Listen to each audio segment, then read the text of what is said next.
Captain Marcus Chen stood quietly in the corner of the grand reception hall, watching the alien diplomats celebrate around him.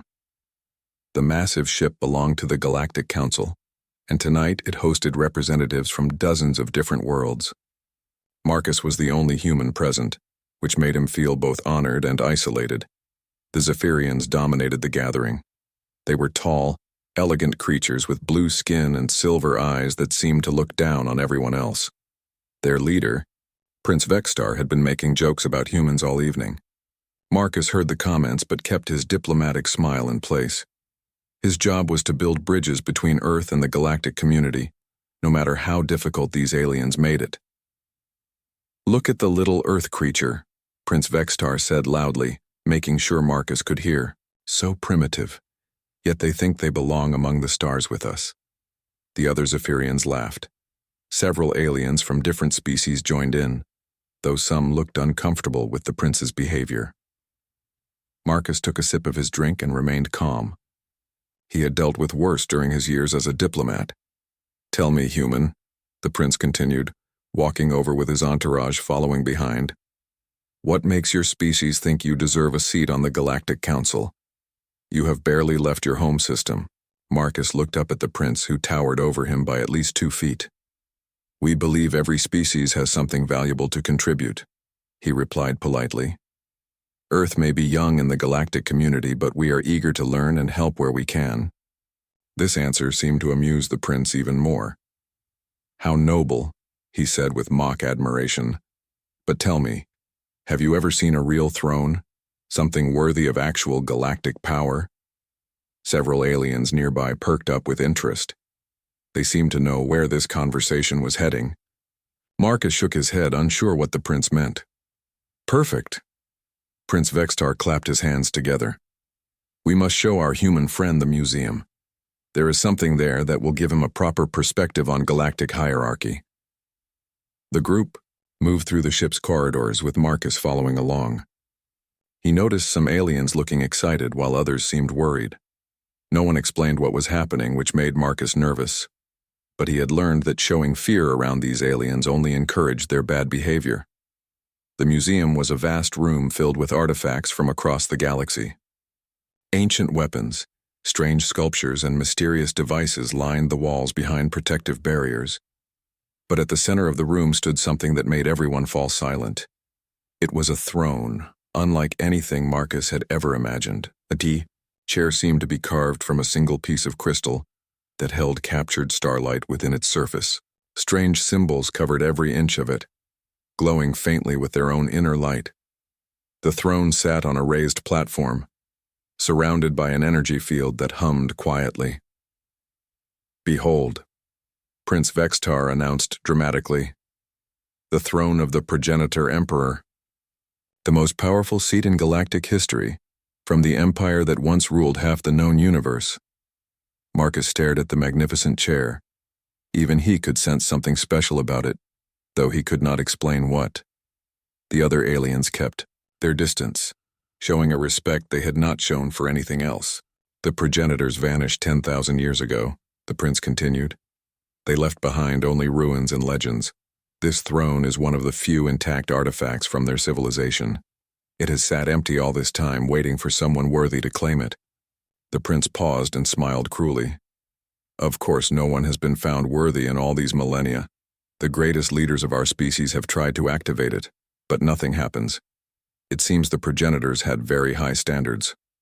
Marcus could see where this was going, but he remained quiet. The prince was building up to something, and interrupting would only make things worse. "I have an idea," Prince Vextar announced to the group. "Why don't we let our human friend sit in the Emperor's throne? After all, if the greatest minds in the galaxy cannot activate it, surely there is no risk in letting a primitive species try." The suggestion caused a stir among the aliens. Some laughed immediately, while others looked shocked at the idea. A few seemed genuinely concerned about letting anyone near the ancient artifact. "Your Highness," one of the museum curators spoke. Regulations require special permission before anyone can—" "Nonsense," the prince cut him off. "It is just an old chair. 10,000 years of the greatest leaders trying and failing proves it is completely harmless. Besides, Wouldn't it be amusing to see what happens when someone truly unworthy sits in it? The curator looked uncomfortable but did not argue further. Clearly, the prince's authority carried weight here. Marcus realized he was trapped. If he refused, the aliens would see it as proof that humans were cowards. If he agreed, they would humiliate him when nothing happened. But he had faced worse situations during his diplomatic career. "I would be honored to examine the throne more closely," Marcus said calmly. "If you think it would be educational." The prince's eyes lit up with delight. "Excellent. Guards, please deactivate the barrier." Two security officers looked at each other uncertainly but followed the order. The energy field around the throne flickered and disappeared. Marcus could now approach the ancient seat freely. He walked up the steps slowly, aware that every alien in the room was watching him. The throne looked even more impressive up close. The crystal surface seemed to shift and move, as if the starlight inside was alive. The strange symbols appeared to pulse gently, though Marcus could not read them. "Go on," Prince Vextar urged. "Sit down. Let us see what the mighty progenitors think of humanity." Marcus looked back at the crowd of aliens. Most were smiling, expecting to enjoy his humiliation. A few looked genuinely curious about what would happen. Others seemed nervous, as if they thought this was a bad idea. Taking a deep breath, Marcus turned back to the throne and sat down. For a moment, nothing happened. The aliens began to murmur among themselves, and Marcus could hear the beginning of laughter. He started to stand up, ready to thank them politely for the experience and move on. Then the throne began to glow. The change was subtle at first. The starlight within the crystal grew brighter and the symbols started pulsing faster. Marcus felt a strange tingling sensation, as if the chair was somehow examining him. The humming sound grew louder. The aliens' laughter died away.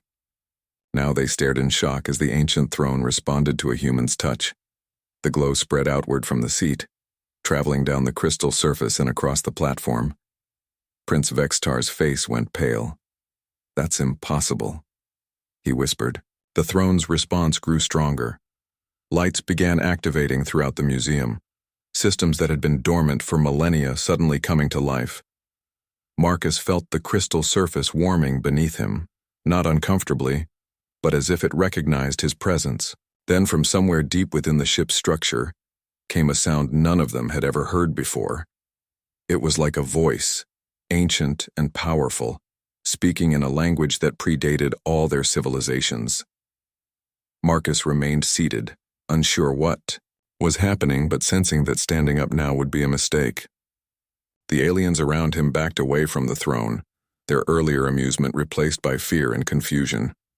The prince's joke had awakened something that had slept for 10,000 years, and somehow, impossibly, it had recognized the human sitting in its seat. The voice that filled the museum grew clearer, though Marcus still could not understand the words. The throne beneath him pulsed with increasing energy, and he felt something scanning his mind. It was not painful, but it was unlike anything he had experienced before. The sensation reminded him of being examined by a doctor, except this examination went far deeper than his physical body. The aliens in the room pressed against the walls, trying to get as far from the throne as possible. Prince Vextar's elegant composure had completely disappeared. His silver eyes were wide with terror as he stared at the human who had somehow activated their most sacred artifact. "Shut it down," the prince shouted at the museum staff. "Turn off the power to this section." "We cannot, Your Highness," the curator replied, his voice shaking. "The throne is drawing power from sources we do not understand. Our systems show energy readings unlike anything in our databases." Marcus wanted to stand up and leave the throne, but something told him to stay seated. The scanning sensation in his mind was becoming more focused, as if whatever was examining him was getting closer to finding what it searched for. He could feel his heart beating faster, but he forced himself to remain calm. The ancient voice stopped speaking. For a moment, the only sound was the humming of the activated throne. Then new lights began appearing throughout the room.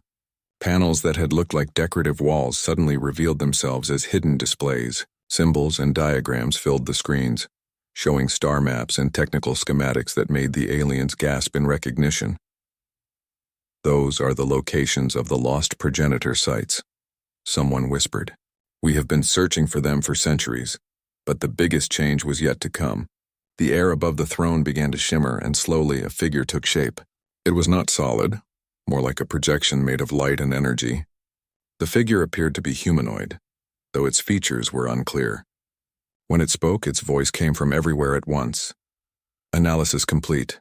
The figure announced in perfect galactic standard, the common language used by all spacefaring species. Genetic markers confirmed.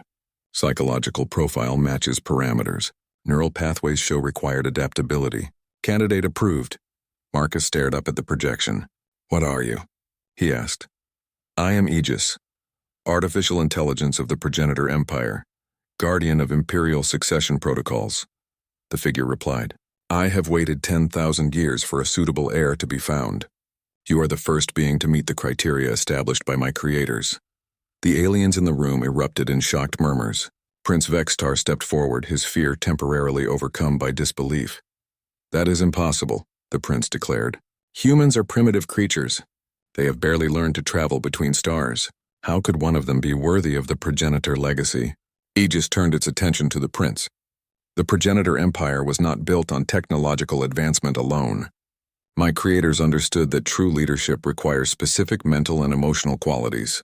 These qualities are not dependent on a species' current level of development. The AI gestured toward Marcus, who still sat in the glowing throne.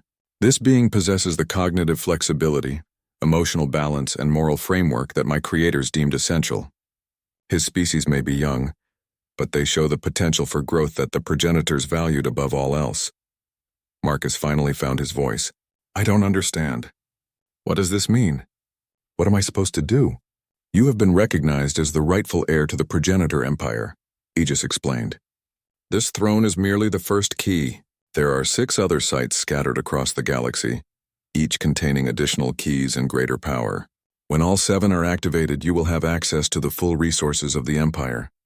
The museum around them continued to change. More hidden panels opened, revealing chambers that had been sealed for millennia.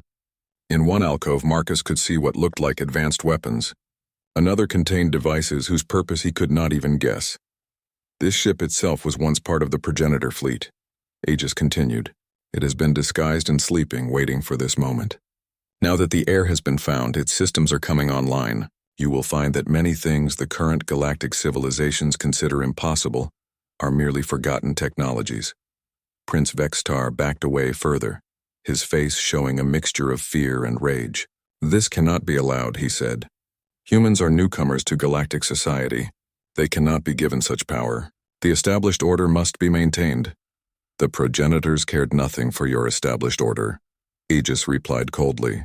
They knew that civilizations rise and fall, but certain qualities of mind and spirit are eternal. They designed their tests to find beings who possessed these qualities, regardless of species or current status.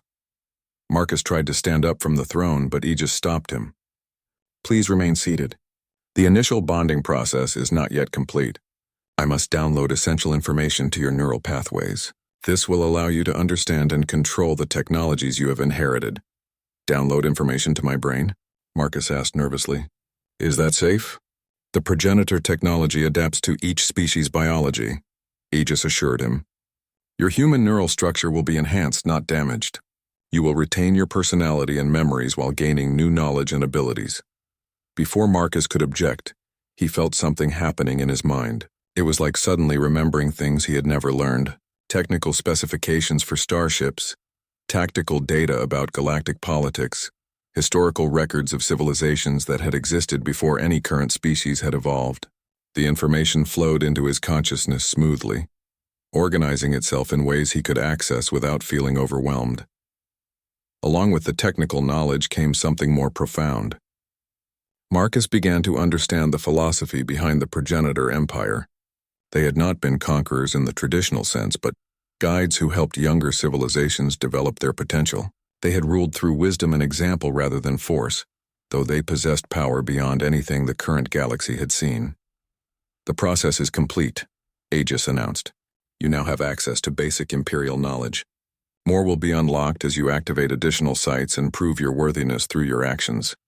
Marcus stood up from the throne, and immediately noticed that he felt different.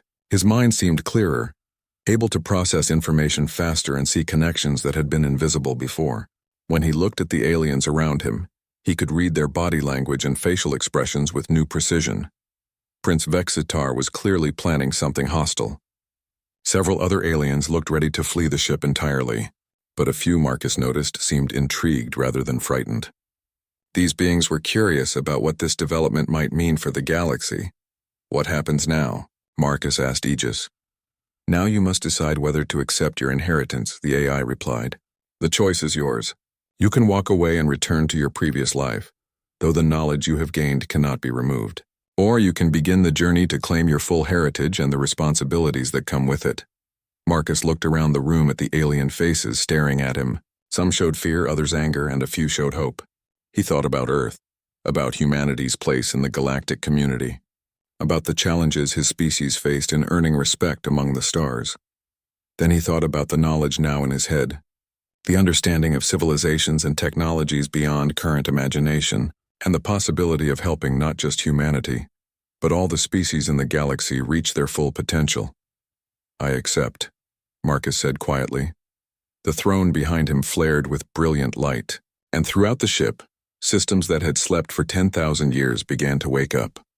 The ship trembled as ancient systems activated throughout its massive structure. Marcus felt the vibrations through his feet and knew that Aegis had not been exaggerating about the vessel's true nature. Through his enhanced awareness, he could sense power flowing through conduits that had been dormant for millennia. "Your Highness, we must leave immediately," one of Prince Vextar's advisors whispered urgently.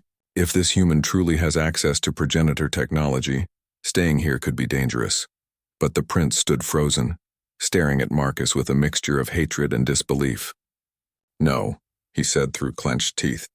"I will not be humiliated by a primitive creature from a backwater world. There must be some explanation for this that does not involve human superiority." Aegis turned its attention to the prince. "Your emotional response is understandable but illogical. The progenitors chose their succession criteria carefully. Species origin, current technology level, and political status were irrelevant to their decision-making process." Marcus stepped down from the platform, surprised at how natural his movements felt. Despite the vast amount of new information in his head, he could now understand the technical readouts appearing on the newly activated displays around the room. The ship was performing system checks, bringing weapons online, and establishing communications with other hidden progenitor facilities across the galaxy. "Aegis," Marcus said, "can you explain more about what the progenitors were looking for? Why did they create this test?" The AI's projection turned toward him. The progenitors were an ancient species that achieved a level of development far beyond what any current civilization has reached. However, they knew that power without wisdom leads to destruction. They had seen many species rise to great heights only to fall due to their own limitations. Images appeared on the museum displays, showing the rise and fall of various civilizations. Marcus recognized some of the species from historical records, but others were completely unknown to current galactic knowledge. The progenitors realized that true leadership required specific mental qualities, Aegis continued. Flexibility of thought, emotional stability, moral reasoning that extends beyond one's own species, and the ability to grow and adapt when faced with new challenges. These traits are rare and can appear in any species at any stage of development. One of the other aliens in the room, an elderly Kethari diplomat named Ambassador Thren, stepped forward cautiously. "If I may ask, what specific qualities did you find in this human that qualified him?" Marcus appreciated the question. Unlike Prince Vextar's hostile reaction, Ambassador Thren seemed genuinely curious rather than threatened. Aegis accessed new displays showing complex psychological profiles. The subject demonstrates exceptional cognitive flexibility. When faced with unknown situations, he adapts quickly without losing emotional control. His decision-making process consistently considers the welfare of others, even those he considers enemies. Most importantly, he shows the capacity for growth that the progenitors valued above all else. "But humans are known for their violence," Prince Vextar protested. "They fight wars constantly on their home planet. How does this qualify them for galactic leadership?" "Conflict is common to all developing species," Aegis replied. The progenitors did not seek beings without the capacity for violence, but rather those who could control that capacity and use it wisely. This human psychological profile shows someone who understands when force is necessary, but prefers other solutions when possible. Marcus felt uncomfortable being discussed as if he were not present, but he understood that the other aliens needed to process what was happening. The knowledge flowing through his enhanced mind showed him similar scenes from progenitor history, when they had identified previous candidates among other species, but those candidates had failed at later stages of testing. Marcus was apparently the first in 10,000 years to pass even this initial evaluation. What happened to the other candidates? Marcus asked. Most refused the inheritance when they understood its full scope, Aegis explained. Others accepted but failed when faced with the moral challenges involved in wielding such power. A few became corrupted by their abilities and had to be stopped. This answer sent a chill through the assembled aliens. The idea that failed heirs had been stopped by progenitor technology suggested capabilities beyond their imagination. I must report this development to the Galactic Council immediately, Ambassador Thren said. They will need to discuss how this affects existing treaties and territorial agreements. Marcus nodded. That makes sense. I have no desire to disrupt galactic civilization. I'm still trying to understand what all this means myself, but Prince Vextar had apparently reached a different conclusion. No, he said firmly. This cannot be allowed to proceed. The revelation that a human has been chosen as heir to the progenitor empire will destabilize everything. Our established governments, our trade agreements, our military alliances, all of it will be questioned. The prince activated a communication device hidden in his robes. Security to the museum. We have a situation that requires immediate containment. Marcus felt his enhanced awareness picking up new information. Through the ship's sensors, he could detect armed Zephyrian guards moving through the corridors toward their location. He also sensed that similar communications were being sent to Zephyrian ships stationed nearby. Your Highness, what are you doing? Ambassador Thren asked in alarm. What must be done to preserve order, the prince replied coldly. If this human dies in an unfortunate accident before news of his selection spreads, the crisis can be contained. Aegis's projection flickered with what looked like anger. Threatening the chosen heir is considered an act of war against the progenitor empire. I am authorized to respond with appropriate force. Throughout the ship, new sounds began echoing through the corridors. Defensive systems that had been hidden for millennia were coming online. Marcus could feel the vessel's weapons charging, energy levels rising beyond anything in current galactic military technology. You're making a mistake, Prince Vextar, Marcus said calmly. I don't want to fight anyone. I'm sure we can find a way to handle this situation that benefits everyone. But the prince was beyond reason. Humans do not get to dictate terms to their betters, he snarled. You will die here, and this pretense will die with you. The museum's entrance burst open as armed guards rushed in. They wore the blue and silver armor of the Zephyrian Royal Guard and carried energy weapons that could kill most species instantly. Their orders were clearly to eliminate Marcus and anyone who tried to protect him. Marcus felt time seemed to slow down as his enhanced mind processed the tactical situation. He could see multiple solutions to the problem, ranging from diplomatic to devastating. The knowledge in his head included military strategies and technologies that could end this confrontation in seconds. But the progenitor philosophy emphasized using minimum necessary force. These guards were following orders, not acting from personal malice. They deserved a chance to surrender before stronger measures were taken. Aegis, Marcus said quietly, can you disable their weapons without harming them? Easily accomplished, the AI replied. The guards raised their weapons and prepared to fire, but before they could pull their triggers, their energy rifles simply stopped working. The power cells drained instantly, leaving them holding useless metal. The guards stared at their dead weapons in confusion. Some tried to reactivate them, while others reached for backup equipment that also failed to function. Your technology is based on principles the progenitors mastered eons ago, Aegis explained to the bewildered soldiers. I can neutralize any weapon system in current galactic use. Prince Vextar backed away from Marcus, his face pale with fear. This is not over, he said. Other species will not accept human dominance. The hegemony will never bow to a primitive race. You have started a war you cannot win. Marcus looked at the prince with genuine sadness. I hope you're wrong about that. But if war comes, it won't be because I chose it. Through the ship's communications array, Marcus could sense messages being sent throughout the galaxy. Word of the heir's discovery was already spreading, carried by diplomatic channels and military networks. Some species were reacting with curiosity, others with fear, and a few with immediate hostility. The real test of his worthiness was about to begin. But first, he needed to survive the immediate crisis that Prince Vextar had created. Within hours of Prince Vextar's failed attack, emergency sessions were being held in government buildings across the galaxy. The news that a human had been recognized as heir to the progenitor empire sent shockwaves through every major civilization. Some species saw opportunity, others saw disaster, and a few saw the chance they had been waiting for to settle old scores. Marcus stood in what Aegis had revealed to be the ship's true command center. The museum had been a disguise, hiding the vessel's real purpose as a mobile command post for progenitor operations. Displays showed him the locations of fleets moving throughout the galaxy, all converging on known progenitor sites or heading toward his current position. The hegemony is mobilizing their entire battle fleet, Aegis reported, its projection standing beside Marcus as he studied the tactical displays. They consider your recognition as heir to be an existential threat to their power structure. Marcus nodded, his enhanced mind processing the strategic implications faster than he would have thought possible just days ago. The hegemony was an alliance of older, established species who had dominated galactic politics for centuries. They would never accept that a young race like humanity could suddenly be elevated above them. What about the other sites? Marcus asked. If I'm supposed to activate 6 more locations, I need to reach them before hostile forces do. 3 sites are already under siege, Aegis replied. The hegemony reached them first and has established blockades.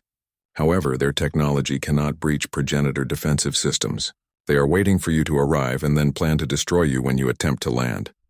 On the main display, Marcus could see the locations highlighted in red. One was a space station hidden in an asteroid field. Another was a planetary facility on a world the current inhabitants thought was just an archaeological site. The third was a massive structure built into a moon that orbited a gas giant. Can we reach any of the unguarded sites first? Marcus asked. 2 remain undetected by hostile forces, Aegis confirmed. 1 is located in the neutral zone, which may provide temporary protection from military action. The other is in collective space. Marcus frowned at that news. The collective was a species that shared a hive mind, connecting all their individuals into a single consciousness. They were generally peaceful, but their alien psychology made them unpredictable when faced with situations outside their experience. There is another complication, Aegis continued. Each site you activate will increase your abilities and unlock more advanced technologies. However, it will also make you a more obvious target for those who wish to stop you. The energy signatures from active sites can be detected across several star systems. Through the ship's communication array, Marcus received an incoming message. Ambassador Thren appeared on the display, calling from a secure diplomatic channel. Captain Chen, the elderly Cathari said formally, I have been authorized by the Galactic Council to offer you their protection. If you surrender yourself to Council custody, we can guarantee your safety while the legal implications of your situation are studied. Marcus considered the offer. It would mean temporary safety, but it would also mean giving up any chance of claiming his full inheritance. The progenitor sites would remain sealed, and the knowledge needed to help the galaxy would stay locked away.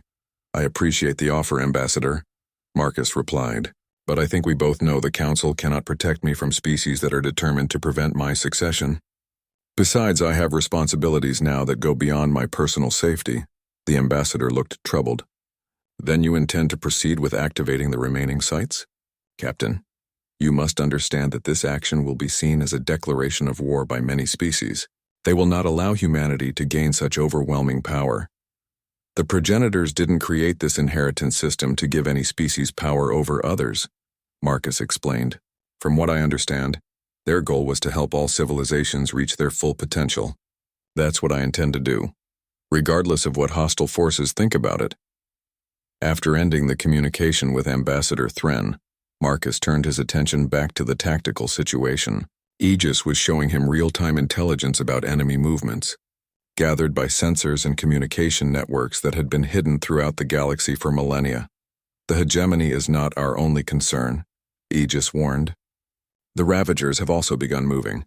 They see the current instability as an opportunity to launch new raids against settled worlds. Marcus felt a chill at that news. The Ravagers were a nomadic species that survived by attacking and plundering other civilizations. They had been relatively quiet recently, kept in check by the combined military strength of the major powers. But if those powers were focused on fighting each other over the progenitor inheritance, the Ravagers would have free rein to cause chaos. How long before we can reach the first unguarded site? Marcus asked. At maximum speed, 18 hours to reach the neutral zone facility, Aegis replied. However, I should warn you that each activation will change you further. The progenitor enhancement process is designed to prepare the heir for cosmic-level responsibilities. Your human consciousness will be preserved, but your capabilities will extend far beyond normal biological limits. Marcus thought about that warning.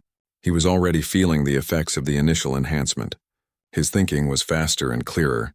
His understanding of complex systems had grown exponentially, and he could process sensory information that would have overwhelmed him before, but he still felt fundamentally human. Will I still be me? He asked. The progenitors believed that consciousness is more than just biology, Aegis replied. They designed their enhancement process to preserve the essential self while expanding its capabilities. You will remain Marcus Chen, but you will become a version of Marcus Chen capable of guiding galactic civilization. Before Marcus could respond, new alarms began sounding throughout the command center. The tactical displays showed multiple fleets dropping out of hyperspace nearby. The hegemony had found them faster than expected. 12 battleships, 40 escort vessels, and support craft, Aegis reported calmly. They are broadcasting a demand for your immediate surrender. Marcus looked at the overwhelming force arrayed against them. A single progenitor ship, even one with advanced technology, seemed impossibly outmatched against such numbers. Can we fight them? He asked. This vessel possesses defensive and offensive capabilities far beyond current galactic standards, Aegis assured him. However, my programming requires me to ask, do you wish to destroy these beings, or would you prefer a less lethal solution? The question forced Marcus to confront the reality of his situation. He now commanded technology that could annihilate entire fleets, but using it would mean accepting responsibility for thousands of deaths. The easy path would be to eliminate the threat quickly and move on to the next site, but the enhanced knowledge in his mind showed him the progenitor philosophy. True strength was not about having the power to destroy enemies, but about finding solutions that preserved life while achieving necessary goals.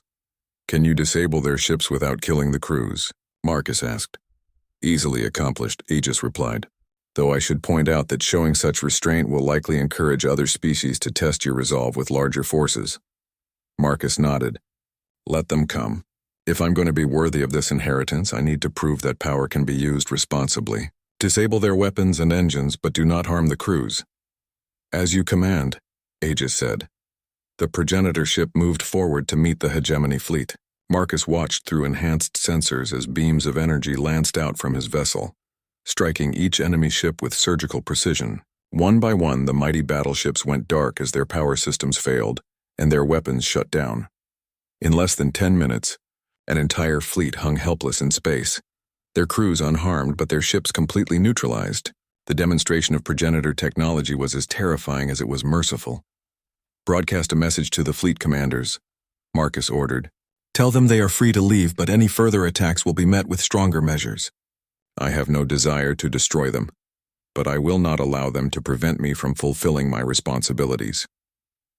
As the disabled ships began emergency repairs and prepared to retreat, Marcus set course for the first active site. The real test of his worthiness was just beginning, and he knew that every decision he made would determine not just his own fate, but the future of galactic civilization itself.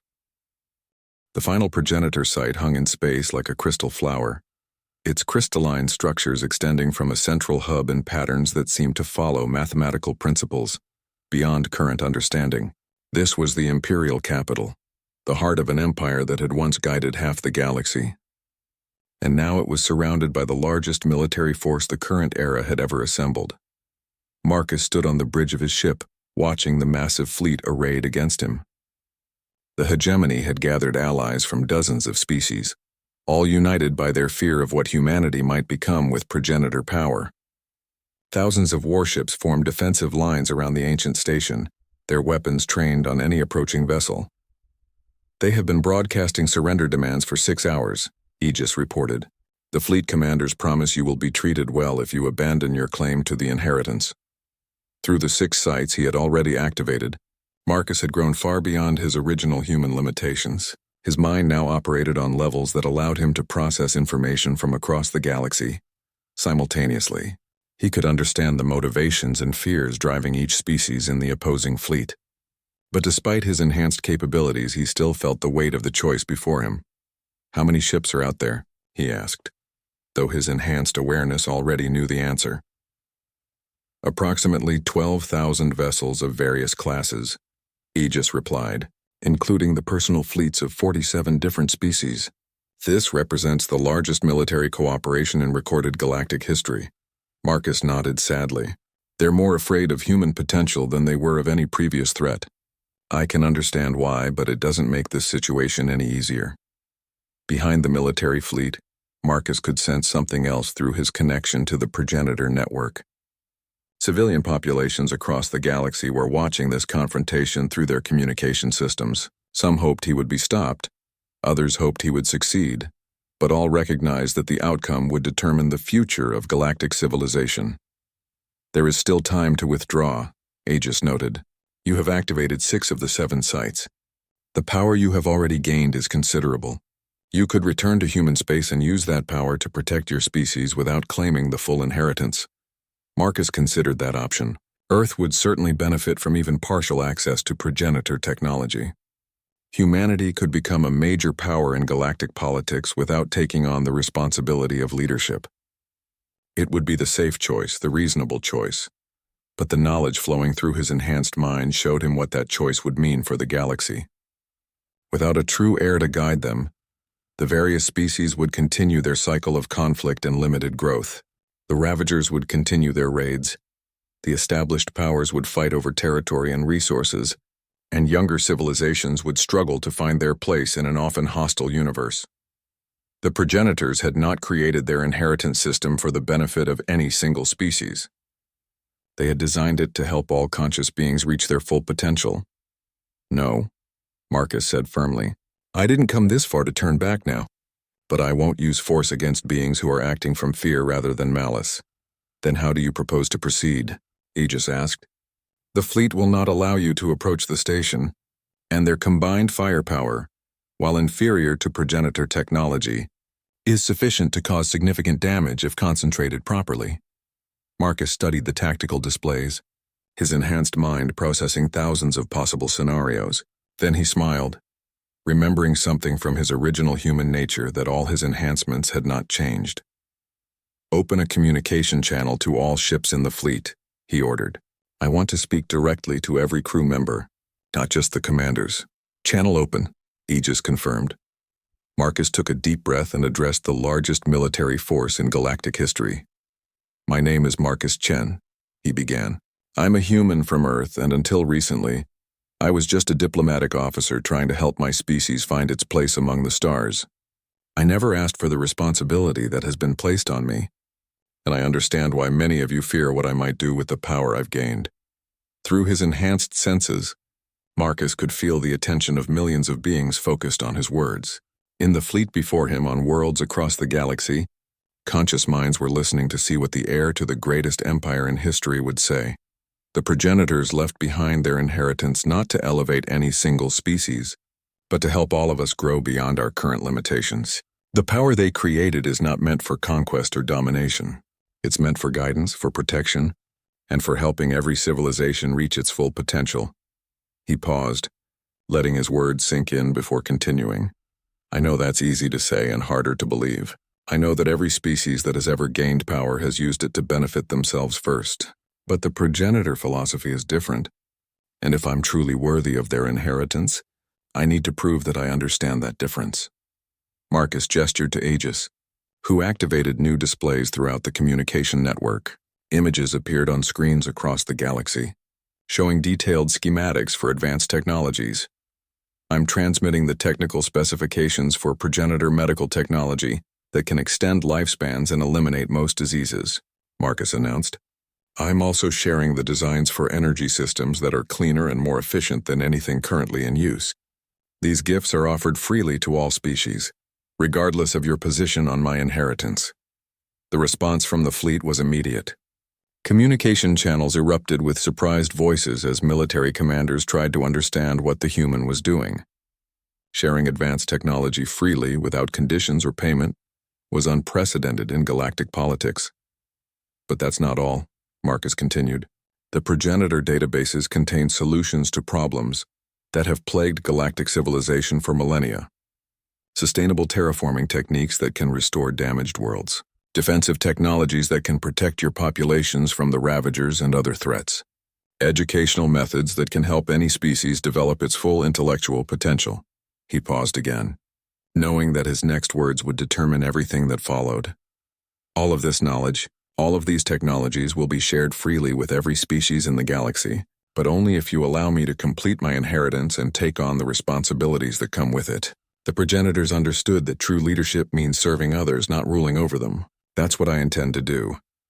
The massive fleet hung motionless in space as the implications of Marcus's offer sank in. He was not demanding submission or tribute. He was offering to use the greatest power in galactic history for the benefit of all conscious beings. Through his enhanced awareness, Marcus could sense the changing mood throughout the galaxy. Fear was being replaced by curiosity, hostility by hope. Not everyone was convinced, but enough minds were opening to possibility that the situation had fundamentally changed.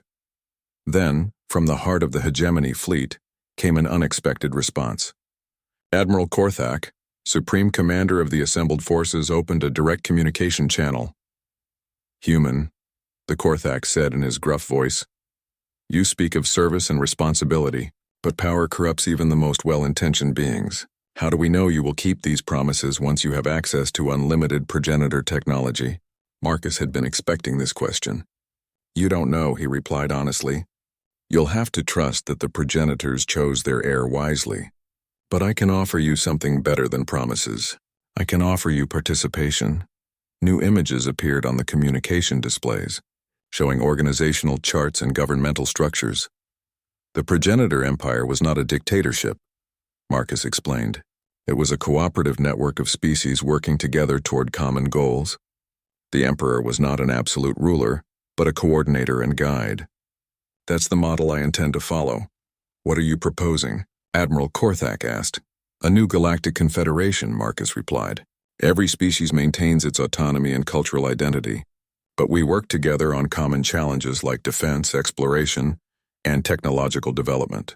Progenitor resources are shared based on need and contribution, not political power or military strength." The communication channels fell silent as beings across the galaxy processed this unprecedented offer. Marcus waited patiently, knowing that his enhanced abilities allowed him to be patient in ways no normal human could manage. Finally, Ambassador Thren's voice came through the network. "Captain Chen, if you're serious about this proposal, the Galactic Council would need to be involved in creating the legal framework for such a confederation." "Of course," Marcus agreed. "I have no intention of imposing any system on unwilling participants. But I believe that when species see the benefits of cooperation, they'll choose to participate voluntarily." Over the next several hours, representatives from various species engaged in complex negotiations through the communication network. Marcus participated in the discussions, offering technical details about progenitor capabilities and answering questions about his proposed confederation. Gradually, a consensus began to emerge. The promise of freely shared advanced technology was too valuable to reject.